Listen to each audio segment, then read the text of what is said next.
ایک سوال آیا ہے کہ میرا حال یہ ہے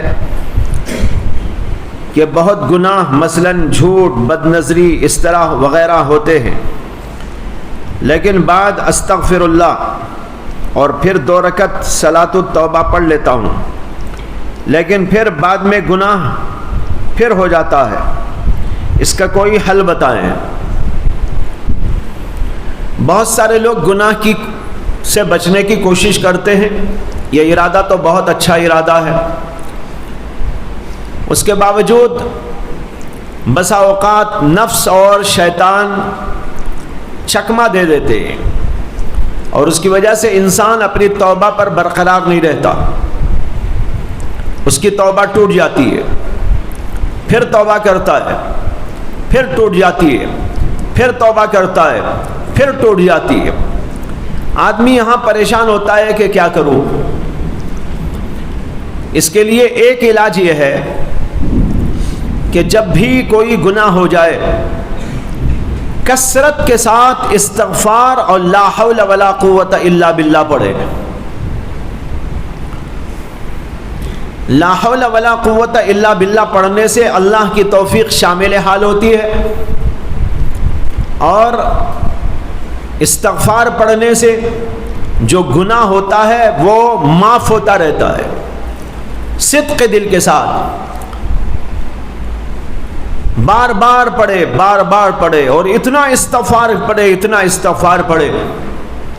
میں کہا کرتا ہوں کہ اتنا پڑھے کہ شیطان حیران و پریشان ہو جائے، ارے میں نے اسے کیوں چھیڑا بھائی، میں اسے چھیڑا، گناہ کرا دیا، اب یہ کیا کر رہا ہے؟ استغفار استغفار استغفار، اتنا پڑھ رہا ہے، اتنا پڑھ رہا ہے، اتنا پڑھ رہا ہے، اس کے تو درجات بلند ہوتے چلے جا رہے ہیں۔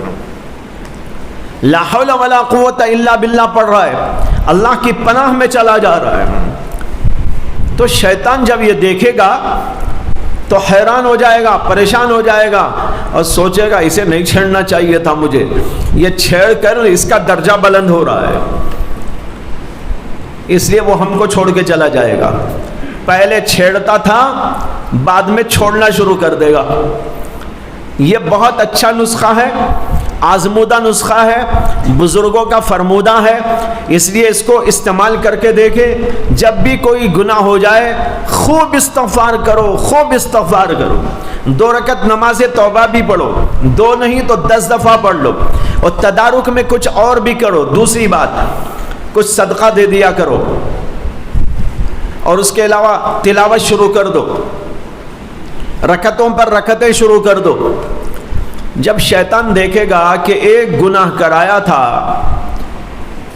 اور یہ بندہ ایک گناہ پر توبہ، استغفار، اور پھر اس کے بعد نیکیاں ہی نیکیاں کرتے ہوئے اتنے بلند درجات پر پہنچ جا رہا ہے، تو یہ دیکھ کر وہ ہم سے ذرا دور ہو جائے گا۔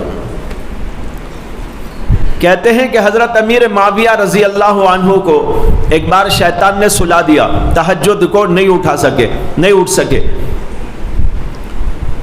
نیند ایسی غالب کر دی کہ سو گئے۔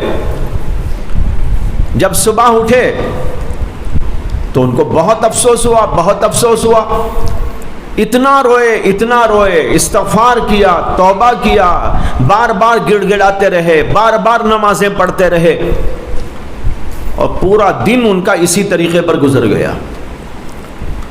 یعنی بس اب پورا دن نیکیوں میں گزرا، گناہ تو نہیں ہوا تھا، صرف تہجد چھوٹی تھی۔ تہجد چھوڑنا گناہ تو نہیں ہے، فضیلت سے محرومی ہے، لیکن اس پر بھی ان کو اتنا افسوس ہوا کہ پورا دن استغفار میں، پورا دن نیکیوں کے کرنے میں، پورا دن اللہ کو منانے میں لگ گیا۔ خیر اس کے بعد جب دوسری رات میں سوئے تو کوئی صاحب آ کے اٹھانے لگے ان کو، تہجد کا وقت ہو گیا، اٹھ جاؤ۔ آنکھ کھول کر دیکھا تو نیا آدمی، انہوں نے پکڑ لیا، پوچھا کون ہے تو؟ وہ تو جو امیر المومنین تھے۔ اب ان کے پاس کوئی آ جائے، بے وقت آ جائے، ایسا تو ہو نہیں سکتا تھا، اور نیا آدمی، اس کو پکڑ لیا۔ بعد میں پتہ چلا کہ یہ حضرت شیطان ہے. اس کو پکڑ کر پوچھا کہ تیرا کام تو ہے سلانا، غفلت میں ڈالنا، نیکیوں سے محروم کرنا، لیکن آج تو نے یہ کیا کہ مجھے تہجد کو اٹھانے لگا ہے.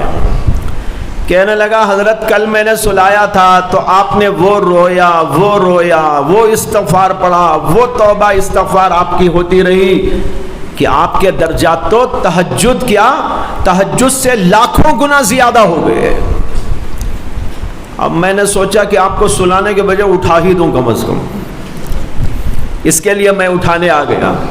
یہ ہے شیطان کے بارے میں ایک نکتہ یاد رکھنے کا کہ جب ہم سے کوئی گناہ ہو جائے، کوئی نیکی چھوٹ جائے تو بس اس کے اوپر استغفار، توبہ اور اللہ کے سامنے گڑ گڑانا، اللہ کے سامنے پلانا، یہ سلسلہ اتنا شروع کر دو کہ اس کی وجہ سے شیطان بھی حیران اور پریشان ہو کے چلا جائے.